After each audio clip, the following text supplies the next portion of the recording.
wajalilaahi maskani tuubaabaat misrasmi abijaayi xayri manabaat. noo ngi leen di nuyu bu baax waa Touba ca kanam ni ñu leen ko waxee woon rek ci fexe ba jëlee ndox mi ci mbeddu Touba yi gis ngeen ñu ngi fii tey ci barab bu am solo di 30 bi nga xam ne nii mooy 30 saxaw gi fii nag la ñuy wax déggu saxaw gi dégg la boo xam ne nii bi fi ingénieurs yi ñëwee tàmbale fee jëlee ndox mi jëlee nañ fi lu toll ci téeméeri camion yi ngeen di gis ak ñaar fukk ak juróom te loolu nag yaakaar naa ne mooy li nga xam ne mooy li njëkk ci liggéey bi ñu doog a wàqiwaat ban bi génne ko doog a jëlee nag li nga xam ne mooy cislaay li teg ko ci loolu rek di firnde ne nañu ko waxee woon rek noonu rek la ñu ko defee dañuy wax ne bu ñu xëyee nañ door liggéey bi tàmbali nañ ko dañuy ànd ak yéen rek ngeen xool situation bi nga xam ne ci la ñuy fekk barab yi ak bu ñu noppee na muy mel. wa kullu man qaddamani aw saara fa najjini waxfid lahu aw saara wa kullu man aabani aw maala illa yafasuq mudan aw maala wa kullu man sattamani aw laama fa ablahu tawbata wa istislaama wa kullu man asaasa nubiya فليقل قلبه يا ربي فلتكفني عسى جميع العالمين ولتقضي عسى يا رب العالمين وجل بنائي بناء وافيا يجرني إلى خيور سافيا. gannaaw boo xamante bi ne nii lancé woon nañu travaux yi démb lu jëm ci wàllu assainissement bi tey jii ñoo ngi fii ak Serigne Abibou mu Sëñ Fallou di ñaan yàlla sunu borom taxawaay mi yàgg te mu ànd ak wér ba li mu naal ci yoon wi mu yeggale ko te ñu ànd kook moom di wax ni fi mu toll ñu ngi nii ànd ak moom ci visite de chantier pour xool démarrage bi xool li ñu nisaroon ak fan lañ ci toll. fii ñu nekk nii nag fi mu toll mooy 30 bi nga xamante bi ne ni moo jëm saxaw ga fi ñu nekk nii li ñuy def lu jëm ci 30 ba mat na daanaka ñaari kilomètres yoo xam ne danañ ko fas yéene defar ba nga xamante bi ne ni dem beeg dikk bi dana ci yomb ba noppi ndox mi dootul duggati ci biir kër yi. fii ñu nekk nii nag dafa doon loo xamante ne ku ko xool xam ni daanaka ab dég la woon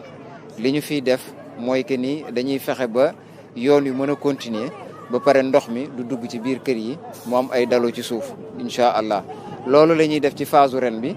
comme ni Touba ca kanam fas yéene def ci assainissement bi bu déwénee incha allah ñu xoolaat yeneen i pexe pour mën cee yokkaat ba nga xamante bi ne ni ndox sax dootu fi taa incha allah. waaw ndox mi dañ koy ŋàcc fi ñu toll ba mu set ñuy doog di def loolu ñuy wax curage. pour préparer plateforme bi ndax boo dikkee tegaat ci dara day tax ci slide li du doon loo xamante bi ne ni lu baax la suñ ko curé ba pare préparer plateforme bi ci la ñuy doog def ay couche de fondation def ci couche de base daanaka li nga xamante bi ne ni jëlee nañ ko fi ci am ndox mat na 125 camions yoo xamante bi ne ni entre ay 20 mètres cubes la ak ay 15 mètres cubes loolu lañ fi jëleegul ci ndox te ndox mi des na fi te incha allah bu soobee yàlla balay màggal danañ fexe ba nga xamante bi neen dem beeg dikk bi dana fi yomb bu soobee yàlla. wali yakun rabban waliyan wan nasir wali jami muslimina ya basir wa kasiran xayraati asal baladi wa risqahu wa fi anna kadim wal tusbitan fi jamaatan tuqim الصلوات الخمس دأبا يا عكيم ونجنا من سر هذا الزمن وسر خيره وكل فتن والتقنا سر النزار وسر إبليس وكل سجود والجن والدجال في سودان في زرق والمغرب والبيدان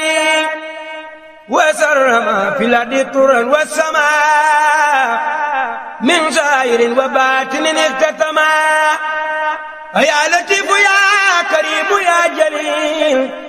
حامل جميعنا بلطفك الجميل وكن لنا كل نجاة وفلاح ووفقنا لصواب وسلام. fi ñu nekk nii ci visite de chantier bi mooy 30 kër ñang bi nga xamante bi ne ni li ko dalee ci tali bi ba ci jumaa ji loolu la ñu fas yéenee defar incha allah ci point yi nga xam ne dañ fi nekk di ko curer pour que ni def fi benn piste boo xamante bi ne ni suñ defee terrassement yi ba préparer plateforme bi day am fondation am base ba pare di am couche de finition loolu incha allah ci la ñu fas yéenee def fii bu neexee yàlla. ñaari étape la am na beneen bu nekk ca kaw. waaw dafa mel ni ñaari étape yooyu fi ñu toll dañoo toll ci curage yi parti yi nga xamante bi ne ni dafa bari impurité yoo xam ne dañ cee nekk yooyu la ñuy dindi pour que ni traité ko ba pare doog di def ensemble bi ci loolu lañ toll fi ñu toll ci phase boobu. waab lana axsal la si ataana wa tarkaman fi lima naana